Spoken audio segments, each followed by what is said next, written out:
This episode of Speakers of Eidolon is made possible by our generous patrons. Special thanks to our Supreme and Master Speakers, Omeji Cat Comet, Erisu Yamakawa, Alex Franco AV, Winebow Brood, Nat Clay, Psyche, Asuta Starbreeze, Cletus Oreo, Nina Grimsdaughter, Lily Black, Bob Cece, Mictor Rabentau, Edwin, Arcadia Lunashine, Anathus Moonscar, Pamela Isley, Elenriel Maximus, Codrith Novelist, Mira Miri, Suno Chicano, Celesto Nautrell, Lazy Boy, A Wild Sarah, Luke Osborne, Pandalu Storm Arrow, Tex, Kylin, Arthur Law, Beridan Derard, Cypup, Spencer Christmas, Noy Fafnir, Cheshire Saltiri, Celine DeLune, Wubsta Wolf, Severa, Circa Barrakiel, AJ Brainswordson, Kazron, Ventos Tia, and Edward Allond.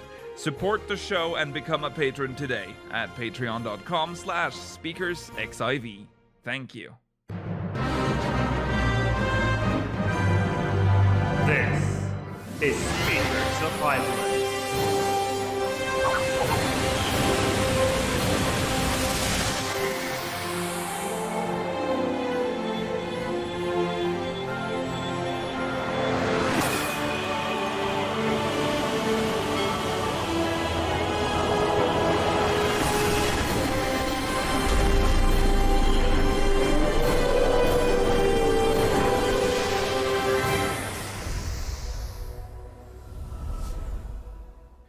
Good evening, Aursians. Welcome to Speakers of Eidolon, episode 347. I'm Lukiel Bravestone, and I'm joined today by Georgi Wiston, Mail of Anadar, and Rolodes. Hola, amigos y amigas. Hello, everyone. It is April 22nd, 2023, and the Moogle Treasure Trove is soon upon us. It's nigh. It's nigh. Oh, It's a Troven. Yeah. It's out on. Well, we'll talk about it. So we'll get back to you on that, viewer and listener. We'll also be reading MogMail, speakersxiv.com/MogMail. It's been a quiet week, hence why we're dipping into more MogMail. Stay tuned for the post show. We'll be answering questions from the Syndicate and watching last week's run of Malika's Well, which yes, correct. yes. Yeah, we'll watch that in the post show. Do you remember the modifier? Yes, Yeah. tanks only. Yes. Yeah. Okay. Also, on the main channel right now, you can watch the minimum eye level from 3 weeks ago. That was. It was. I know it. I see it. The drowned city of Scala, first person. Mm-hmm. Damn. Okay, anyways, welcome. Let's start with some channel updates at the top of the show. This is for Eurovision. I'll have a flashier thing to show you probably next... We're getting fucking close now, but... I mean, next week is the next week we'll last have, chance you have. Yeah, last week. Sorry, next week. Next week will be the last week before it starts. Ever. So before our coverage starts. Yes, on the 2nd of May, I will say this: all of our broadcasts for patrons only, for Supreme and Master primarily until the 13th, which is we also open it for Senior. All shows start at 8 p.m. Central European Time. Mm-hmm. That's 2 p.m. Eastern, 11 a.m. PST. So those are the times. So on the 2nd of May, we do our Eurovision countdown. So for those that have watched the previous years, you know what that is. But for those that don't, it's essentially an introduction to Eurovision. And then we also talk about our favorites and other stuff like that. Look back on some fun moments from Eurovision. So if you want to get hyped the week before, that's the show to watch. Obviously, everything will have a VOD. So if you can't watch it live, you can just watch the VOD later. On the 9th of May, we start with the first semifinal, again, 8 p.m. 11th of May, second semifinal. So again, this is all for Supreme and Master. And then on the 13th of May, for Supreme Master and Senior Speakers, we cover the grand final. Now remember that for this first and second semi, the airtime is about like 2 to 3 hours, I think, for the first and second semi. Normally 2.5. Yeah, somewhere like that. But for the grand final, you have to prepare yourself for many hours. You'll be going on well past midnight. That's the big one, and there's a lot of points. Well, and it's a lot if you're in Europe, it's normally like 4.5 to 5 hours, and we should tell you now that will be in the place of a podcast, so the podcast will be on the Sunday that week. On the 13th of May, there will not be a podcast episode. The 14th of May is when we will be doing the episode for that week. So keep that in mind as well. Okay, I think that's that for Eurovision. There'll be more information posted in the Eurovision channel, which should pop up probably next week for patrons. So you'll see all the information pinned and posted there. Okay, moving on. We are still looking for mods. I will just keep saying this this is an open search that will be going for a long time. But again, speakersxlv.com/mods2023. That's it. That's all we wrote. All right, let's jump into recent events.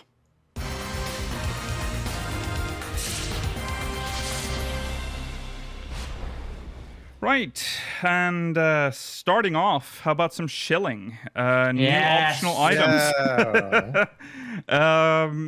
You can be... Your dreams, the kill. They've arrived. It has arrived, but it has, of course, arrived on the cash shop. So, obviously, I am going to have to buy it. How much but is there's this 2 of them. item? Which one are you going to buy? Oh, it's you can't even get those. But only one of them is an umbrella. The other one's a parasol. So I think... even though they have exactly the same model, one of them actually isn't a parasol. But if I had to choose, I have to pick the one that's named correctly. She is using an umbrella. So I guess it's the umbrella. Just to confirm that it is not a parasol. Right. But it's called one. Yes. You can, if you, like me, had a dream of being Mary Poppins in Final Fantasy XIV, well, the day has arrived. Just get on the shop and buy it now. I don't know if... £13.80 pound, that's in sterling. Yeah. It is account wide. I mean, it's horrible, isn't it? But I've been beaten down so much by cash up items that it's fine. Yeah, it is exactly the same as the cerulean balloons in terms of how it functions. Yes. Yeah. But it's just... it's nicer than them. It's a lot nicer. If you bought the cerulean balloons, get something more classy and get yourself a magic umbrella as well. Yeah. Well, there you go. That's there. There's also 2 orchestrion rolls, Painted Foothills and I can't scroll. Mobius. Yeah. And the orchestral version. Wait, I only have one. Oh no, there it is. Mobius. Yeah. So they're exclusives. Yes, they are. Those prices are $24 each for £2.88.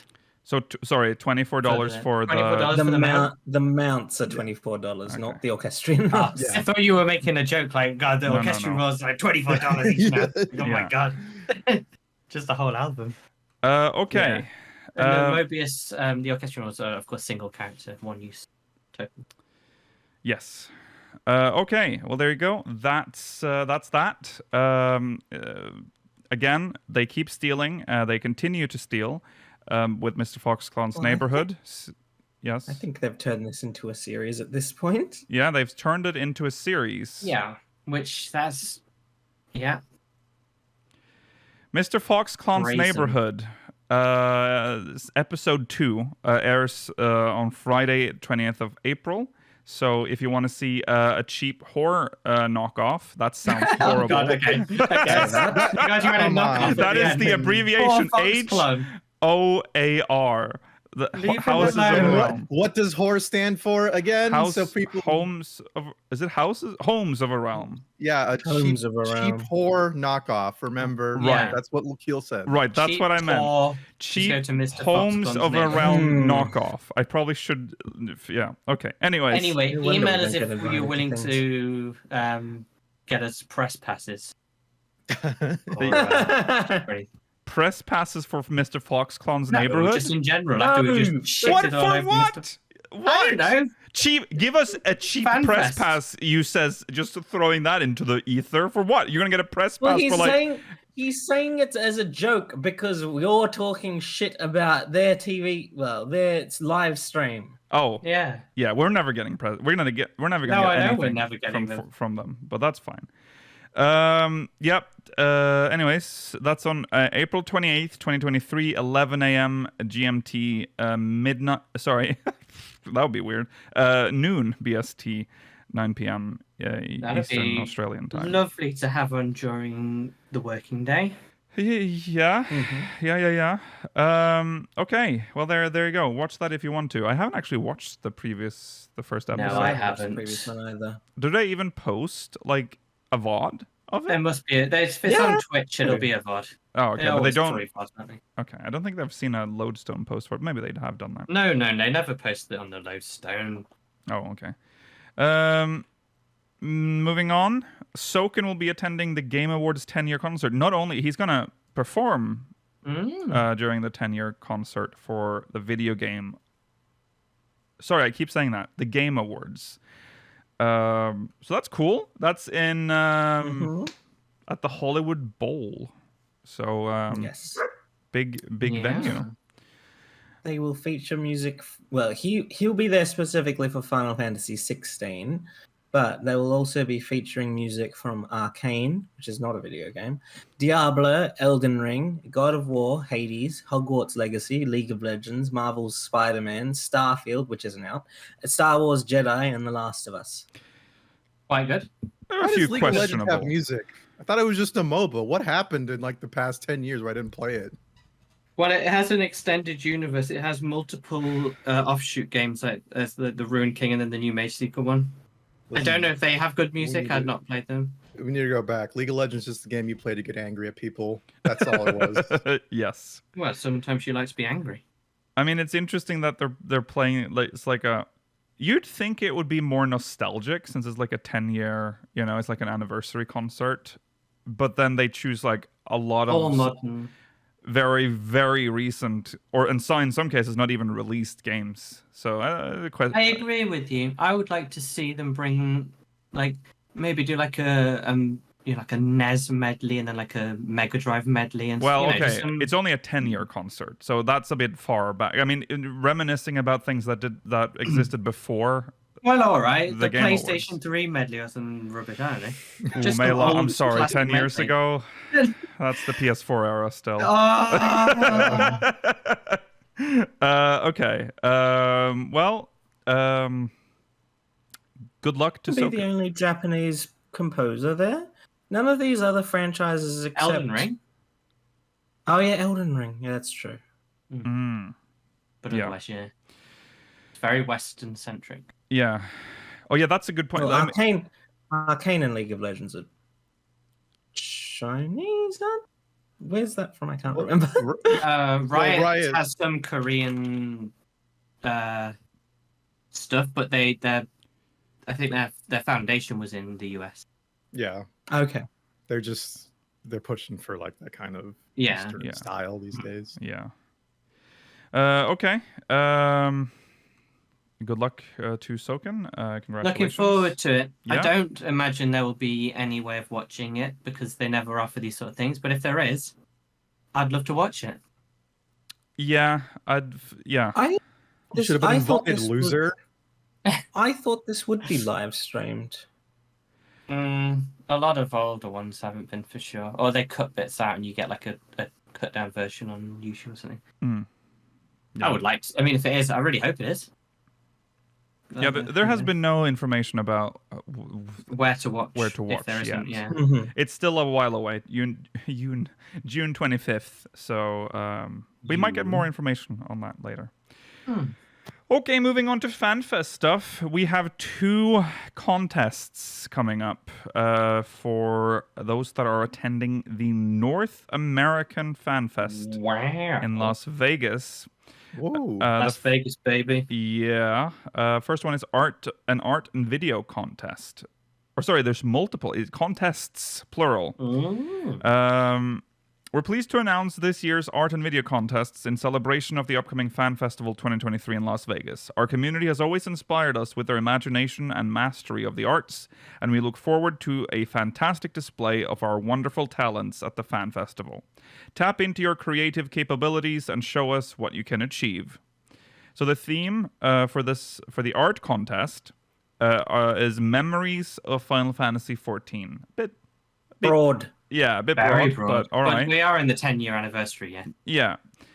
Yeah. Categories include illustrated works, screenshot unaltered, and screenshot altered, and physical handcrafted works. I think although it's weird, I think I like that they've separated those two. Yeah. Because then you can sort of show the areas of the game that actually do look nice versus the areas you've just photoshopped and played around with the sliders to make look nice. Yeah. You don't for these contests. You don't have to be there. You could. These are just submissions that from the North American area. Yes. They're just they're in celebration of the FanFest, but they're not. Yeah. Then the next one you'll need to be there. I'm pretty sure. For the video contest. This is a new contest. Create a short video using in-game footage that showcases your favorite Final Fantasy XIV class or job that is designed to get viewers excited to play as that class or job. Listen. This is what I was talking about. Oh, right. That was the next one. Yeah, that's the next one. That was the video contest, which... Free marketing. Yeah, I was thinking that. I can already envision it. I mean, like, come on. Imagine, like, a Dark Knight AMV set to Breaking Benjamin. Someone, if you guys aren't gonna do it, I'm gonna do it. I mean, do it, but read the rules because there's probably going to be issues with music. I don't think I can apply because this is a North American event, so no, you have to log in it tells you during the form. I mean, I imagine they'll have a similar one for EU. You would be able to apply. No third-party music can be used for any entry under this. There contest. You go. All right, Breaking Benjamin middies it is. Well, you can just sing the song, Rollo. Yeah, I'll do my cover. Yeah. I mean, you have like over 300 to 400 songs in this game to use. That's true. You're spoiled for choice. Yeah. No, it's got to be appropriate. It has to be. It's between 15 and 30 seconds long only. What? It's got to be in 1080p HD. This almost sounds like they're going to make a compilation of them all. What happens? Actually, I'm interested to see the terms for this. What happens when you hand this over to the contest? Do they own it at that point? Are they going to use it for their own good afterwards for promotional material? That's been the case with all of these contests, though. How insidious! I mean, it is free advertising. It even says right here, by submitting your entry for promotion, you grant a license. Because it's so specific. It's like we want it to be this like ad length, so we can put it in our ads. It's that's interesting. But okay, do it if you want. Yeah. Yes, they can edit, publish, repost, retweet, broadcast, reproduce, produce derivative works of, distribute, etc., for up to 5 years without financial compensation. Wow. You basically, it's not yours anymore. Yeah. I mean, interesting. Yeah, I mean, that's fair. They're allowed to do that. And that's how contests work. As long as work. you've agreed to it by submitting it. So. Yeah. Okay. According to chat, the concert will apparently be in person only.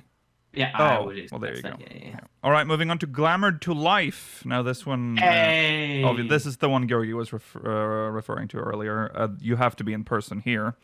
We're pleased to announce Glamored to Life, our cosplay stage event at Fan Festival 2023 in Las Vegas.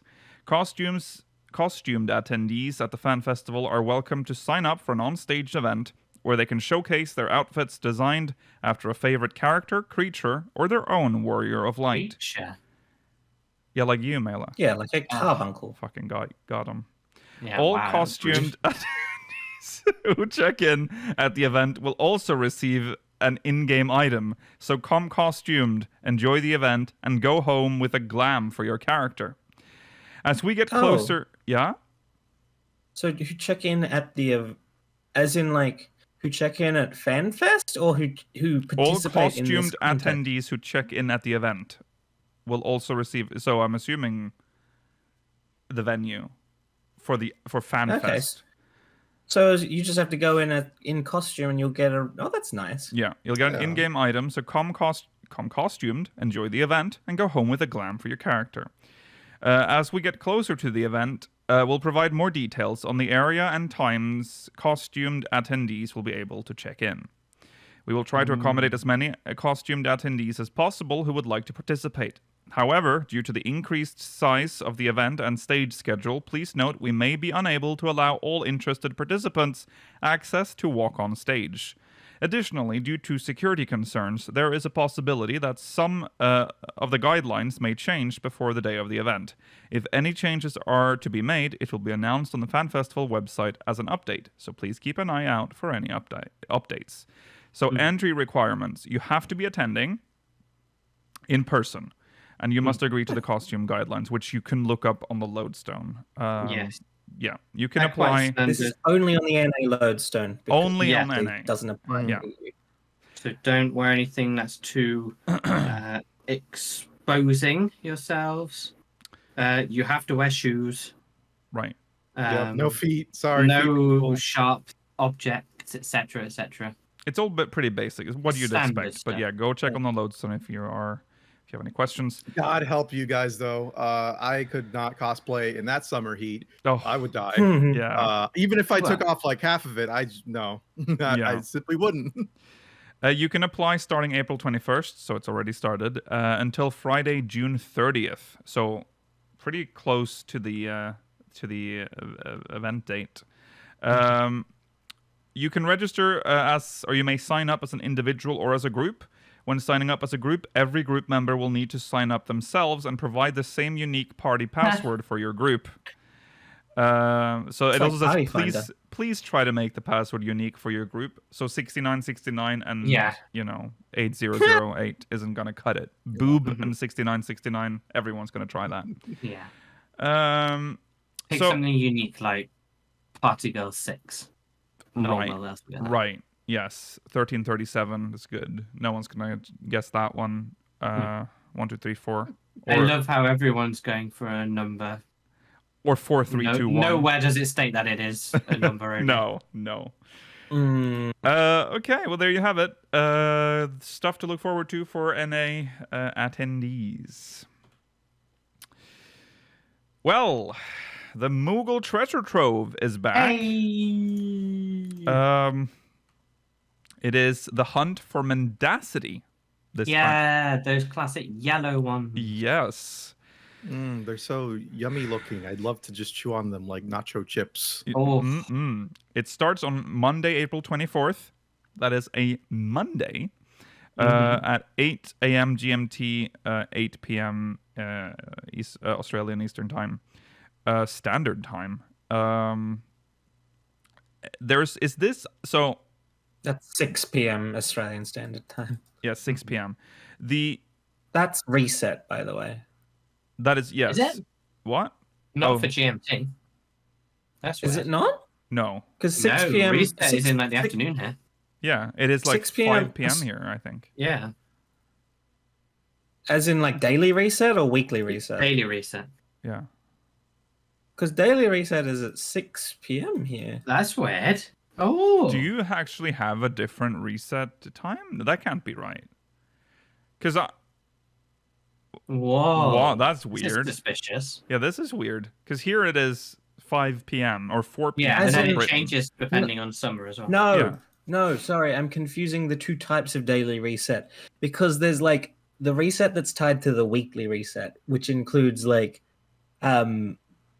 what's it called? The roulettes and stuff. No, Island Sanctuary. Island Sanctuary days start at 6 p.m. Sorry. That's what I was talking about. Actual reset is at, I think, 1 a.m. My apologies. Okay. I'm confusing them. Okay. We have too many resets. That is true. Yes, that is true. We used to have more. Remember when, was it deliveries was on Thursdays. Oh yeah, that was a time. Okay. Anyways, I had a question about the earring. That's unique. That's new. It's new as well. It's new and yes, unique. Right. New. So you get a Porksea earring this year. Very cute. This time. It feels like it's like a yearly twice event, a but year. it is Once a year, twice a year. It's about that. yeah. No, it's like 4 times a year. 4 times. Before more like, that many it's before times, every yeah. patch. 3 or 4 times, depending on how many patches we They're get. already pushing them these days. It's just it feels like a yearly event. It's hard to explain that. It just feels like something that's like grand. I think like, prefer that. The year of the pandemic, there were only 2 of them. That's true. Well, true. That's true. I like them when they're rare and have more unique rewards. Yes. Especially, there was one, maybe not the last one or the one before, where it just had nothing new and it was rubbish. Yes, that was the last one. Did have nothing new, which I thought was kind of relaxing. I don't need every single one to have something new. But if they all had something new but were yearly, that would be regular enough to be fine then, wouldn't it? That's yeah. Well, I don't think that's why that they don't have something new every time. No, they do them every patch. This is a way to get people into the game before a patch mailer. That's why it exists. Didn't expect this discussion, but all right. Okay, it starts, like I said, Monday, 24th of April, lasts until the launch of patch 6.4. Please note that the event may be suspended. I love this. My favorite warning. Please note that the event may be suspended without warning. So, like it can just suddenly stop. It always says this. Yeah. The event will conclude when maintenance for patch 6.4 begins. So, but not necessarily. I mean, it will conclude, but it also may be suspended just at any time. Yeah. If they discover some issue, they've never done it. Never I know, but I love that it's just a way of covering their ass, but it looks so dramatic. It looks, when it's in red. Okay, so these are the dungeons for 7 irregular tombstones of Mendacity, the reward. The Tower at Paradigm's Breach! Yeah! No! No, you know what? I don't hate Paradigm's Breach. It's the best. Options for 7 tombstones. There is. Yes. The Praetorium is the second, so there is at least that. 6 irregular tombstones of Mendacity. I am so sorry. It's the Puppet's Bunker. No! Yeah, we're going to Puppet's Bunker. The Puppet's Bunker is the fastest of the 3. And awarding 5. And the third best option, unfortunately, is the Copied Factory. This is an insult. The Copied Factory is really fucking long. It's worth more than 5. I know. And it's also annoying because you know that every Alliance Raid Roulette, which means we're going to do this every fucking Friday, every fucking Monday, it's going to be... Yeah, it's going to be the thing that we get on every Alliance Raid Roulette. No, unless people actually... people to be level 80. We can force people. I'm not going to upgrade my tank gear, so I always have like 4,000. But no, listen, but then we miss out on tomes. Do we want that? Yeah, you have to be level 80 and you have to be wearing the correct gear mailer. We want the tome. Oh, it's 80, isn't it? Yeah. So well, there is no escape, I'm afraid. Yeah. I'll level up. Yeah. I'll actually have to do real roulettes though, because leveling by PvP is fun, but not super fast. Just do a leveling roulettes are so good. Yeah, just they're do one good. a day. Yeah. Okay. For the PvP side of things, speaking of, awarding 3 or 5 irregular tombstones of Mendacity, Hidden Gorge, Onsal Haker, the Fields of Glory, Seal Rock, and the Borderland Ruins. So pretty much... It's everything. It's everything in front lines and rival wings. It's always this. Yeah. I appreciate this, having all the PvP stuff, but they haven't specified which ones are 3 and which ones are 5. No. Again, Mela, 3 is if you lose, 3 and if you 4 lose. 5 is right, if you win. you're right. Yes, no, you're right. Yeah. But that isn't specified. It isn't specifying that. That's true. Objectives awarding 4 irregular tombstones of Mendacity, Hullbreaker Isle, Tamtara Deepcroft Hard, and Castra Meridianum. Tamtara Hard will probably be the ideal one if you want a blue mage spam. Hullbreaker Isle has some awkward, especially the last boss is very awkward and not fast to get through. Yeah, I think there's a Reddit post on a blue mage guide to this one as to what will be good for it. So. Maybe we can do that at some point. The trouble is, Tamtara is fine. 4 per run is fine. Yeah. I wouldn't want to do Blue Mage where it's like 2 per run. I can't be bothered. No. Super runs rubbish. 3 irregular tombstones of Mendacity. We've reached the point where I'm not even going to consider running these for tomes. No, exactly. Porto Decumana, which is Ultima. Zamail Darkhold, Cutter's Cry, and the Sunken Temple of Karn. None of which I would like to run for this. Do you not think this is like a weirdly unfair grouping though? Like Karn and Cutter's Cry are very easy, straightforward, but Zamail's a horrible. Are you saying no? No, these are all fucking annoying dungeons. I hate all of these. They in are, terms but I of always their feel layout. every time I get Zamail Darkhold, I just feel miserable. Yeah, I mean that's fair. I think Zamail is more miserable, but I think it's not as long as you think it is. No, maybe not, but it just feels. Can bad. you like, imagine booting into like Karn? Oh, that's true. Zamail was like. Oh, it was reworked. Like, changed. That's true. They did update it. You're right. That's fair. Yeah, but it still gives me depression. It's still Zamail Darkhold. Yeah. Well, yeah, that's true. Yeah. That's fair. I don't want to be collecting. I don't want clinical depression and then be rewarded with 3 Mendacities. Yeah, lipstick on a pig. Insulting. Lipstick on a pig. Yeah, lipstick on a pig. And for what I'm saying. it means you put lipstick on a pig, it's still a pig. Well, true. Objectives awarding 2 irregular tomestones of Mendacity. So at this point, okay, maybe. All of the Alexander if you're doing raids, you could if argue. you're doing the trial, yeah. If you're doing the trial or the raid roulettes, it's all of the all of weapons Alex. and all of the Alexanders. Yes. So there you go. Anything else? Again, very weird mixing, but there will be some good, quick Blue Mage runs in that. It's just 2 per run, so it's going to take years. The Porksy Earring is 100 tomes. There's also the Magitek Predator identification key. That's the. That drops from Alameda. If you haven't gotten that yet, right. This is an opportunity to get it. I'd rather. I mean, I've got it, but I'd rather farm it. Yeah. Ixion. Yeah, it's difficult to get now. So if you. Yeah. You can also apparently get Ixion from Chloe books, apparently. Oh, really? Oh, not bad. Yes, actually, a lot of mounts are in the Chloe, like, silver and golds. Yeah. The Megalotragus horn. Which one is that? Firmament. It's like it's the goat-looking thing. Yeah, with the big horns that stick backwards. It's cool. It's pretty easy to get again. It's like fate tokens or whatever. It's whatever. Yeah, and then no, it's not fate tokens. It's the sky. It's the sky builder scripts. Oh yeah, sorry. Yeah, sky. Yeah. Easy there. And then of course I think the rest is stuff that we've seen before. A long fold is the first time, but it's not worth it. You can probably get it for relatively cheap. The Girabanian Plat again. Well, that's just the massive hair, isn't it? Like with all the braids and stuff. Yeah, okay. It's a nice one, but it's not so expensive these days, I think, on the market board. But most of this isn't like particularly hard. It's a shame that they've only brought the 2 Kamois from Lakshmi and Susanoo. I need the demonic Lena though. That's the only bird that I'm missing, which I'm glad is there. We could probably farm Zervan quicker than you getting that. Oh, that's Zervan. Oh yeah. But I need it on my main. Right. Fair. Yeah.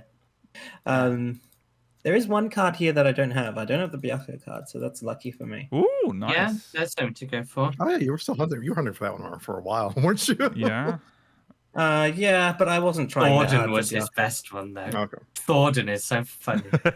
But it's over now, Mela. I don't have to worry. Yeah, that's true. You can get some weird housing items. Trying to get Byakuya. You get a swag valance, whatever that is. Yeah. A what? Swag valance. It's a wall-mounted like bit of cloth. I'm not paying 20 tomes for that. I know, right? It's ridiculous. You get the bone wicker chest pieces as well for 15 each. A lot of this is like overpriced. The riding maps. Yeah. For Lenosha riding only. maps are so unworthy. Well, hey, I will say, if you don't like the recolored stuff of the bone wicca from that level 81 dungeon, raid 2 dungeon, just get it here. I mean, it's only a chest piece, but yeah. Some of them are really like obviously the casting one is fantastic. Yeah, it's dyeable too. That's the nice part. Yeah, unlike the recolored version. Right. Grab what you need, but obviously aim for the porksy earrings because they're unique and probably won't come back. That's the only thing I always get in these is the earring. They've brought back these before. They've brought back some of the earrings before. It'll eventually come back, Mailer, in one of the times where they add a new thing. But it will be a while. It'll be a while. Yeah. And you might as well, because it gives you a reason to log onto the game and do some content. Level up if you've not got everything at max. Yeah. Do some Blue Mage. Do a bit of PvP. Sadly, there won't be a new series level just before this. But you can get to level 25 if you're not already. Yeah. I only need to get to 15. I want the watermelon coloured the watermelon's ADS. Good. Yeah. Yeah, definitely get that. 100% worth it. Okay, so remember that Monday, 24th of April, Moogle Treasure Trove, the hunt for Mendacity. Okay, well, that's that. Let's hear from you, the viewer, with some MogMail. Did you hear that? That's the... I forgot what a Moogle sounded like. That is what they sound like. I don't remember what a Moogle sounds like. Here it is.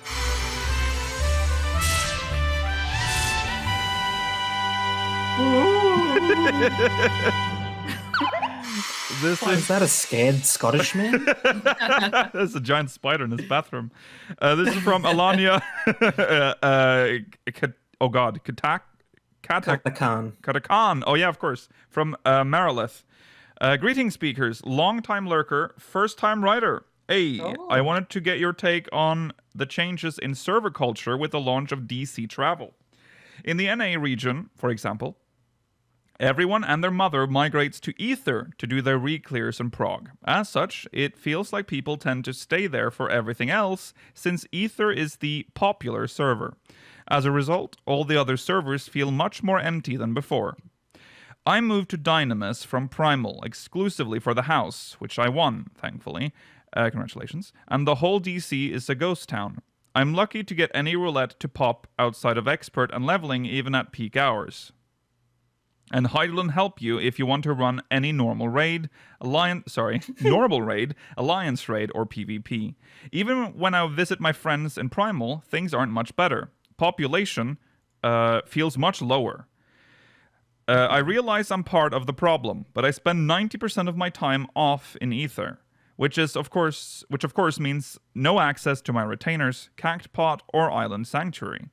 I'm hopeful that things will even out in Dynamis by the launch of 7.0 when people will be desperate for reduced login queues, but it's been really frustrating to miss out on these activities while waiting for queues to pop.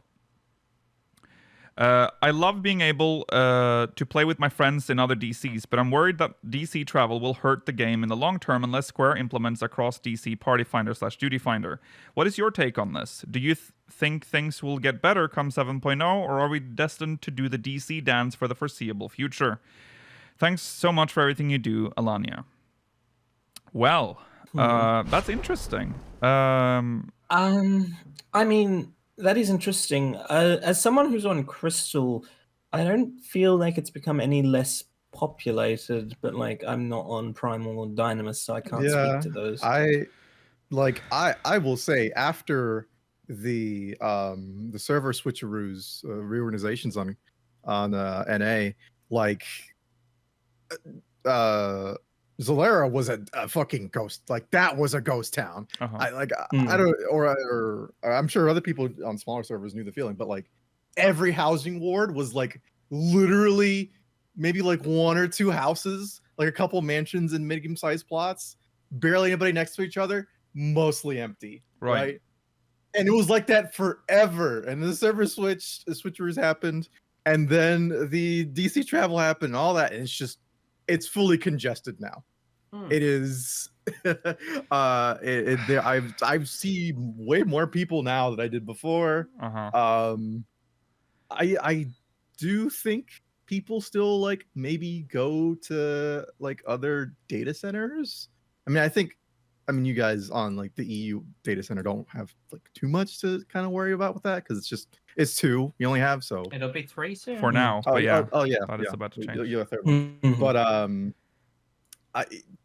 I think most people usually there's so much you kind of miss out on not being on your own, you know. Yeah. Like for doing content, you know, for if you want to like do some clears and stuff, that's fine. But I couldn't see staying on others that long, you know.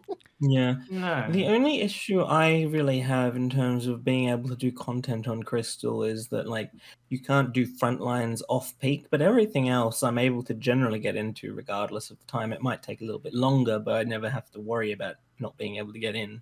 Yeah, absolutely.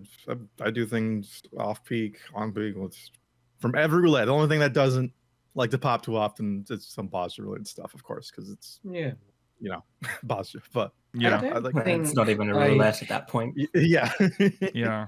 I don't think when they introduced server travel, it was a huge like thing. Like on Ragnarok, you now see wanderers maybe more, you know, fairly occasionally, but the population still seem healthy either way. And I also don't think there were many instances of server travel, meaning one particular server was suddenly just without people, because you eventually have to go back because you're so limited on other servers of what you can and can't do. Yes. And I feel like DC travel will be quite similar in that, I could in theory go to Light, or if they make it this way, I could go to Crystal. But what am I going to do there? Because it's so limited. I'll just go back and play the game properly. Well, yeah, the only reason to go to other... Well, I guess there are other reasons, which would be to do specific clears of assumedly higher level content.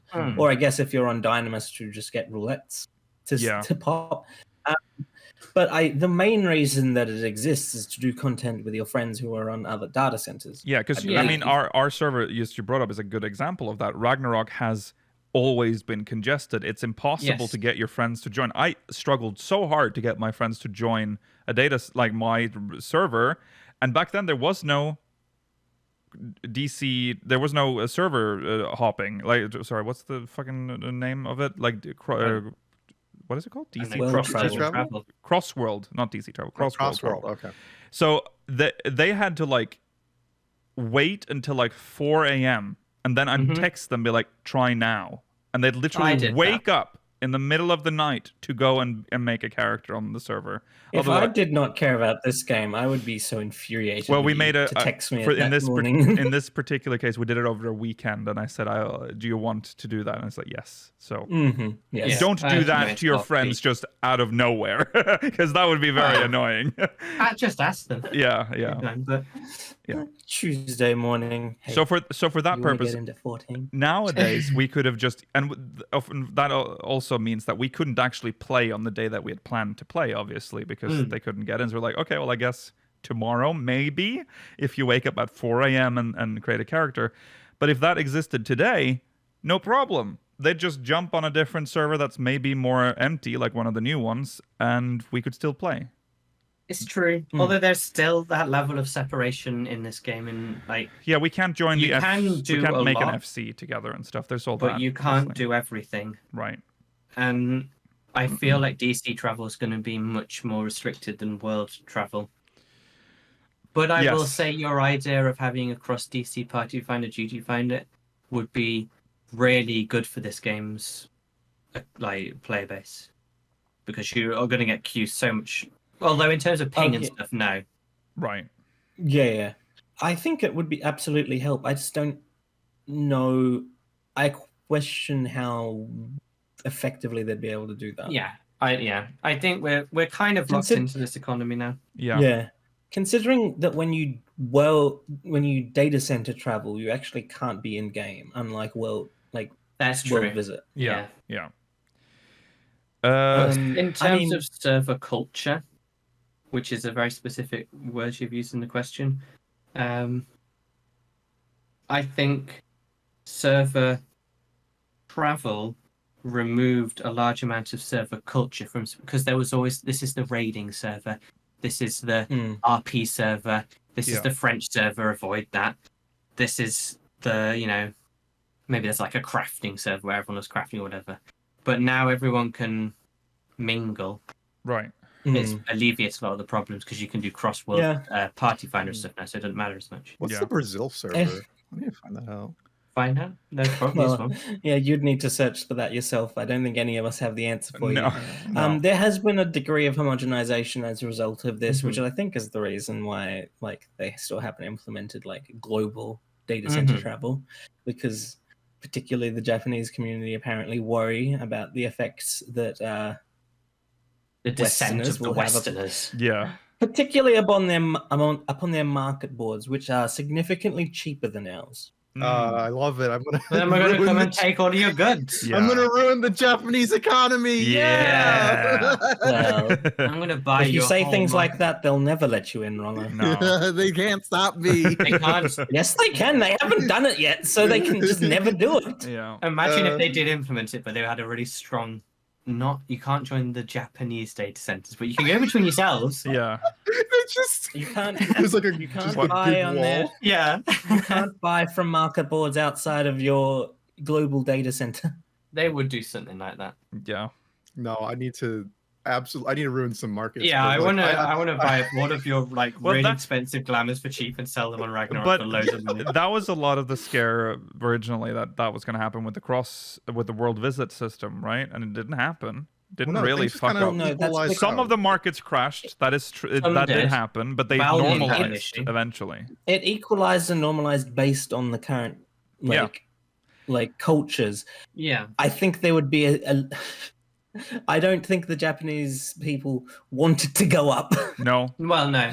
But I will say... They have to adapt, though. That's just how it is. We're coming. Well, I can't live the life. Are we? That's yes. the question yes, I have. We it's are. Are we? We're coming, whether you like it or not. I can't live the life where I hop between 6 or 7 servers on that really long-ass queue, waiting just to see whether worth it for me. If the cashmere poncho is cheaper on that server. And then I also think that by the time I have made it back, even someone might have already bought that item and the price is changed, so it's pointless. That's real penny pinching. Yeah.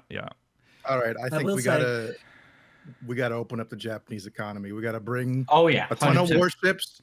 Bring it to its knees. We gotta bring gunboat diplomacy. I'm gonna name a character Matthew Perry.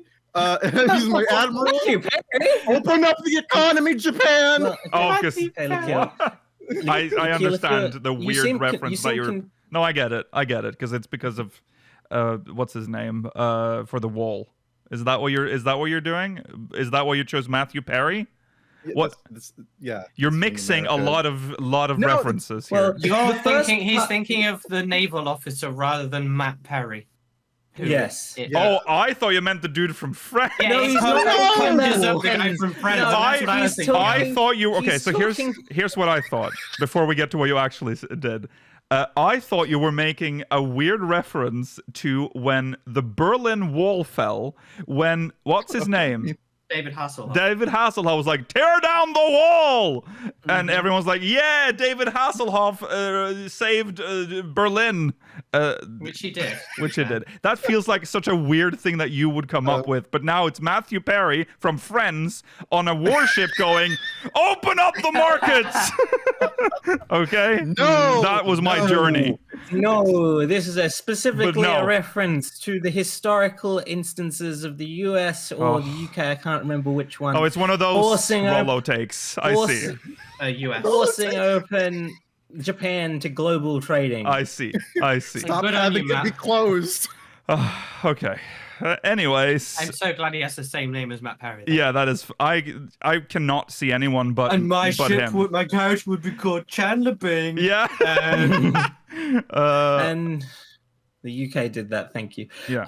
I will say one last thing on this topic. US. I think that global data center travel will be very beneficial for the Australian data center materia, which is a large reason people don't want to move is because of how isolated it is right now. Yes. Okay, well, thank you, Alanya, Katakan. Next, MogMail from Rosa Frandilla, or Friendlier. I can read almost. From Diablos. Hi, speakers. I was thinking of airships in 14 and realized something. Back in A Realm Reborn, when we take our first ride on one out of our starting city, we are told how rare airship travel has become due to the Garleans. This, of course, is seen shortly later when Biggs and Wedge are shot down. As such, it does not surprise me to use a ship to reach Old Charlian and a ship for Kugane as well, which would have crossed a lot of Garlean airspace. Now, though, the Garlean threat to airship travel is gone, so do you think we may see them return to the level of importance they had in A Realm Reborn and Heavensward, but this time more for transportation? If we go to Corvus, for example, is an airship journey once again possible, as the last I truly remember was to Ass's Law? Could high-wind airships make a return to MSQ/side stories? The last I remember of them was the Ixal quests. Rosa Friendlia. I don't know why I keep just saying that. Well, yeah, it's interesting because there is no... The threat to the airspace is gone. There's no Garlean Empire to shoot down airships anymore. So, yes, that is true. They have expanded airship travel, actually, if you use them, which I know most of you don't.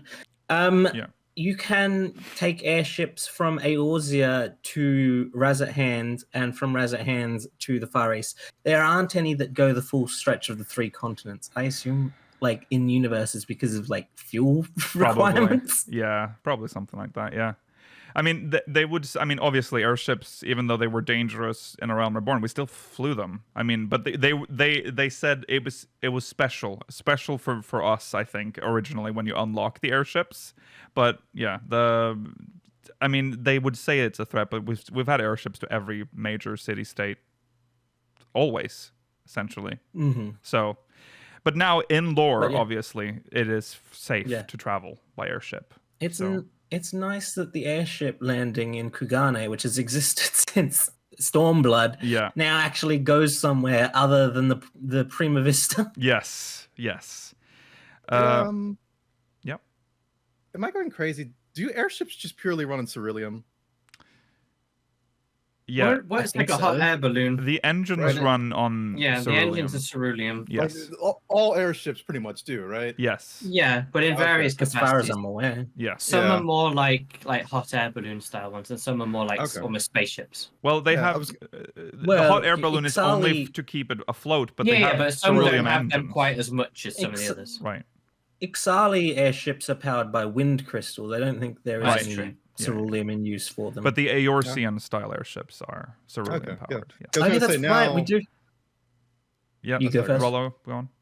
I was just gonna say now that we, the Ceruleum gas extraction that they have in it's gas. I think they extract whatever they do. It's liquid. The plant. It's like liquid crystal. Yeah. Yeah. It's liquid that gets. It is also. It has a gaseous form, I think. I don't know how they. They refine it into a gas when it's used. I'm pretty sure.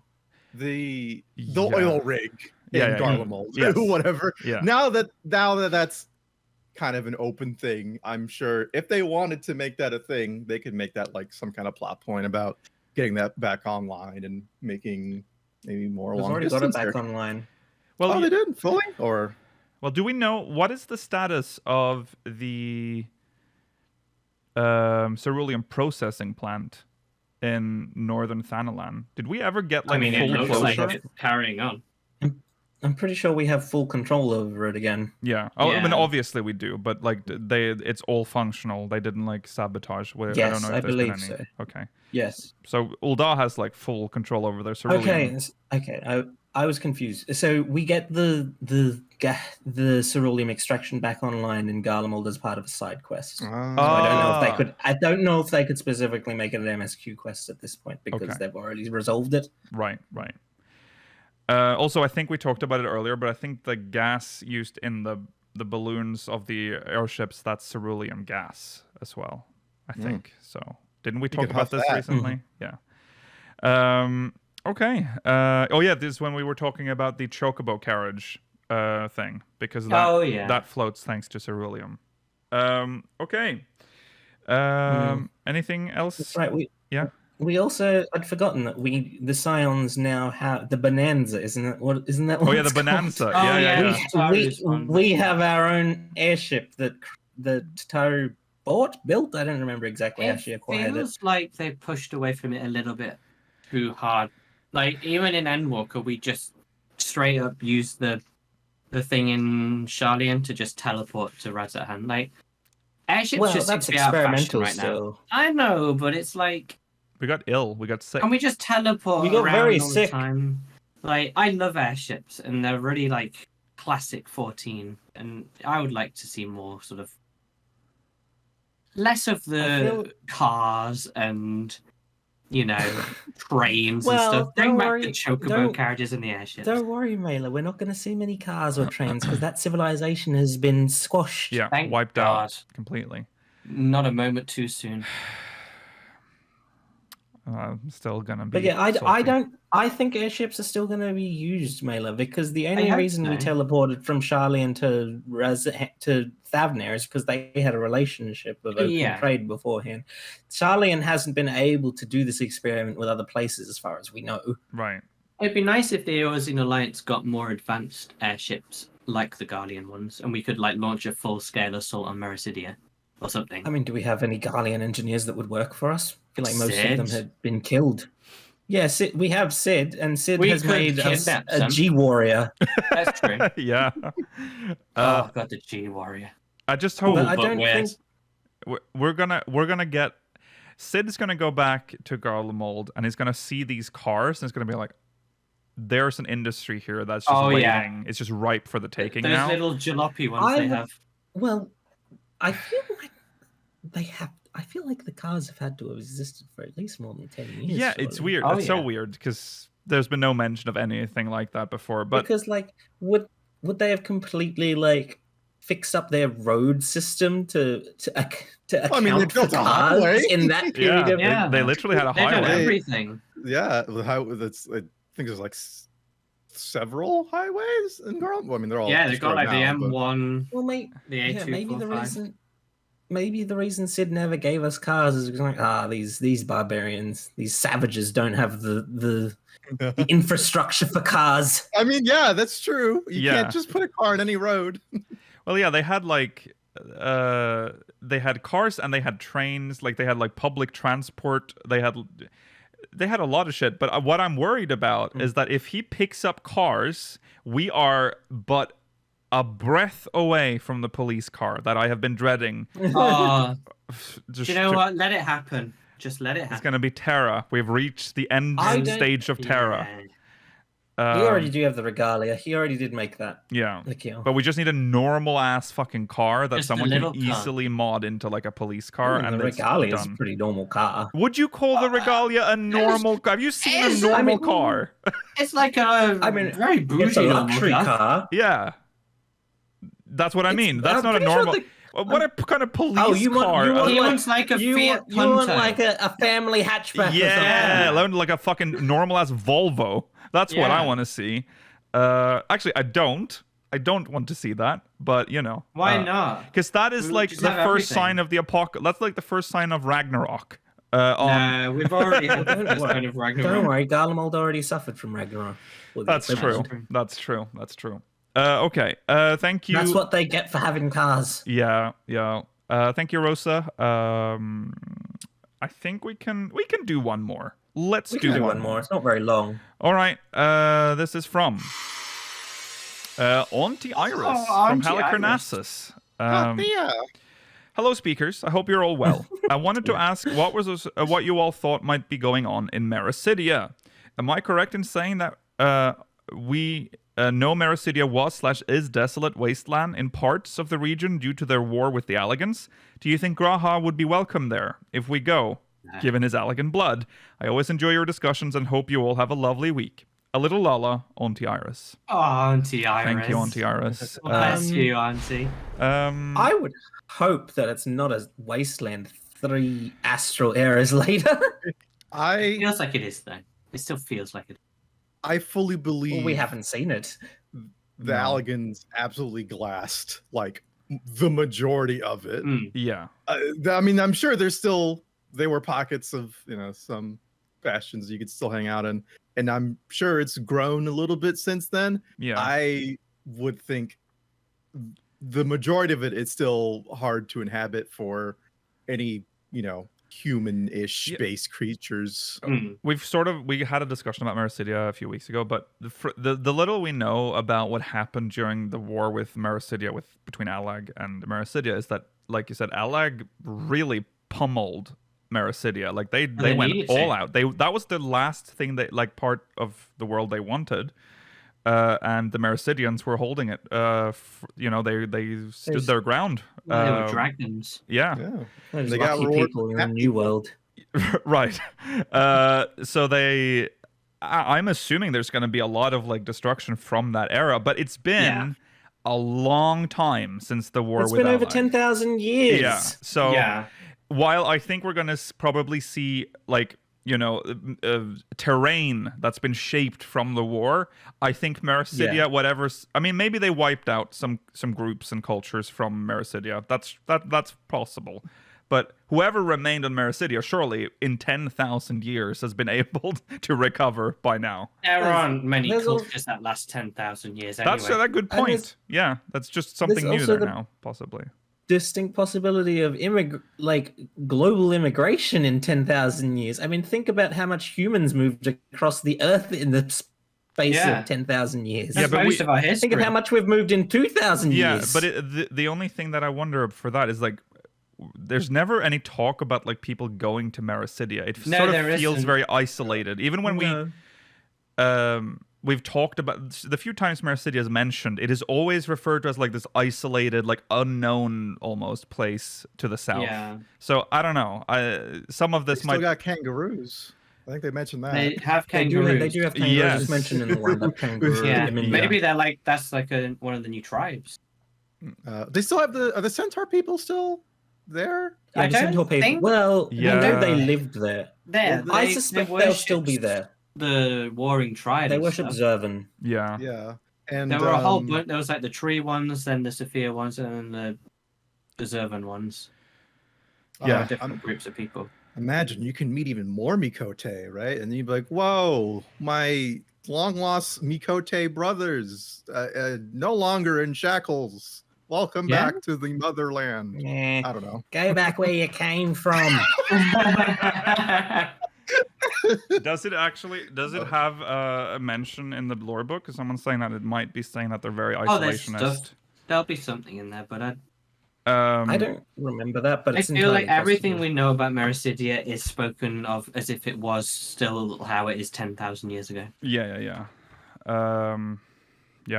There's no mention of it in the Her Lands section, so I'm assuming it's. I mean, is it in that?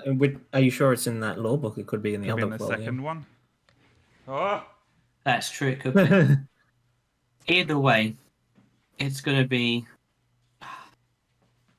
I think they can't make it a wasteland because that would be really boring for a whole expansion. I mean, there's obviously something there. Some of it will be a wasteland. It's meant to be Australia, isn't it? I mean, a lot of Australia is a wasteland. Exactly, but not all of it. If it's all similar, if it's similar to Australia, the coast should be fine. Yeah, we'll go to the coast. It'll be nice. We'll call it the Golden Coast, something like that.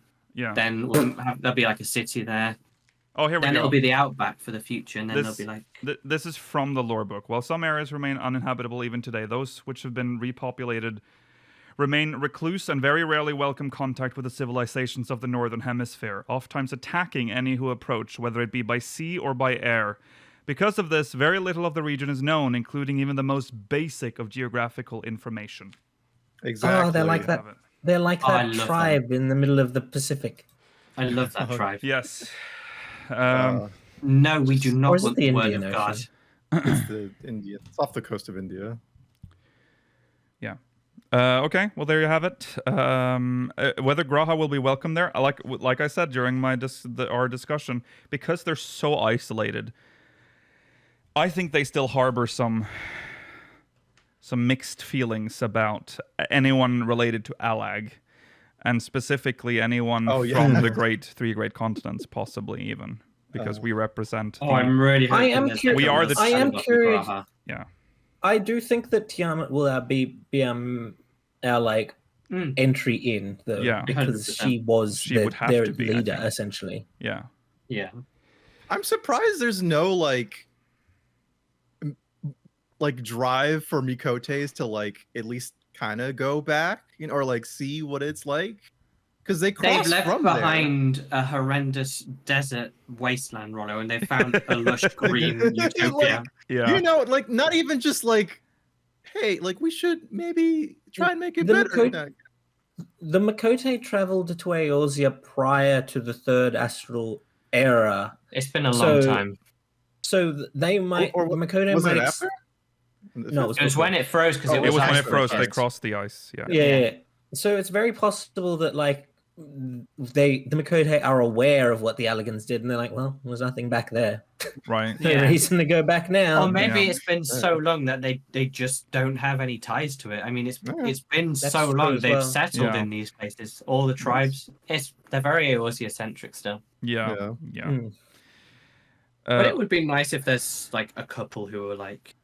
But also, I mean, it must used to come from. Let's look into our own history. Also, okay, so if you want to go to this, why would you? All you hear from scholars and people that travel is like it's super hostile, and also probably no ship will ever want to go there. So you're gonna have to like build your own boat and travel. And if you look at the sea that separates Meracydia from the 3 great continents, that's a journey, and you don't want a dinghy for that. You need a ship.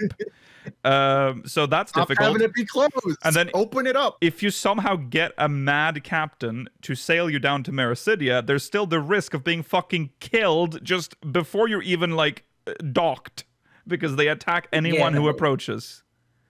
Yeah, but we're the warrior of light. We had Garleans afraid of us. Okay, that's true. I'm just talking about the common Mikote, like anyone. Like, why hasn't anyone traveled? Well, the reason should be quite obvious. I mean, it's like a cultural diaspora kind of.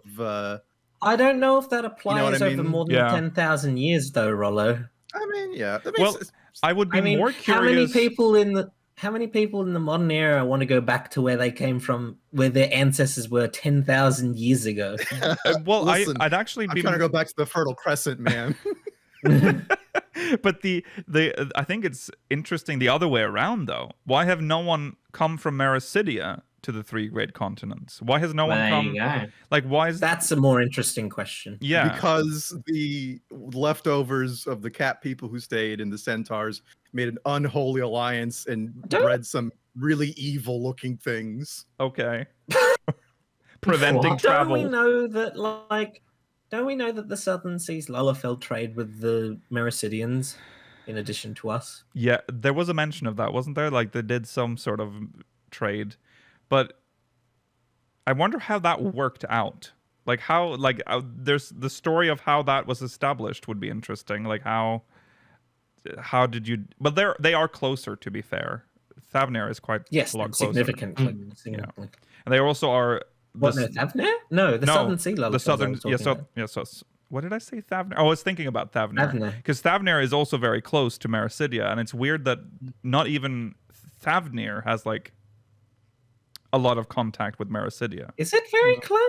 I feel like the southern tip of Eorzea is closer to Meracydia. You know, I think we've had this discussion before where I always, in my mind, visualize Thavnair as being like center down. That's how I always view Meracydia. It's further north. I think Thavnair is further north than you think it is. Yeah, I think so too. We've had this discussion before. That someone has created based on the Mare Lamentorum. Oh yeah, here we go. All of the names on the Meracydia and the... Oh yeah, look. No, they are close. Yeah, see? They are closer. But not as like, close. Yeah, no, close. In my mind, it's way further down. Yeah. That's a very nice map.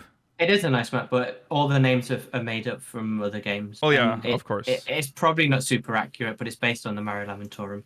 Yeah. Okay. It's a nice map, though. Gives you a good idea of the world. Yeah. That's where hippos come from. They went over there and stole the hippos. That's what the cat people and the centaurs bred into, hippos. That's true, maybe. I don't know about this. They evolved into hippos, yeah. And now they're being ridden around in races. Yeah. Okay. Well, that's cool. They can't talk anymore because of their evolution, but they can still think. And they're like, "Oh God, what happened?" Yeah. Okay, well, on that note... Frollo's really amused himself, by the way. Yes. It makes sense. Cat plus horse plus man. No, I don't think you're right. I don't think it does make sense. Yeah, the he's equation totally right. lines The up. equation works out. Yeah, this... man plus horse plus... What was it? Cat. Of course, equals the hippo. important... Yeah, you're right, because the... Yeah. You can see the cat in hippo. That's very clear. Yeah. Very clear. Yeah.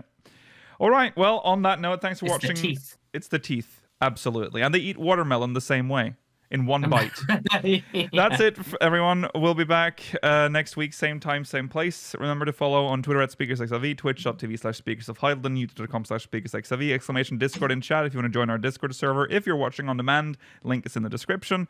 Remember to send us MogMail, speakersxiv.com/MogMail, and remember to apply for a moderator if you want to moderate our chat, speakersxiv.com/mods 2023. Yeah. Get on it. If you're watching live, we're going into the poster. We'll be answering questions from the Syndicate and watching last week's run of Minimum Eye Level Malik as well. Love you. All tanks. Bye. Bye.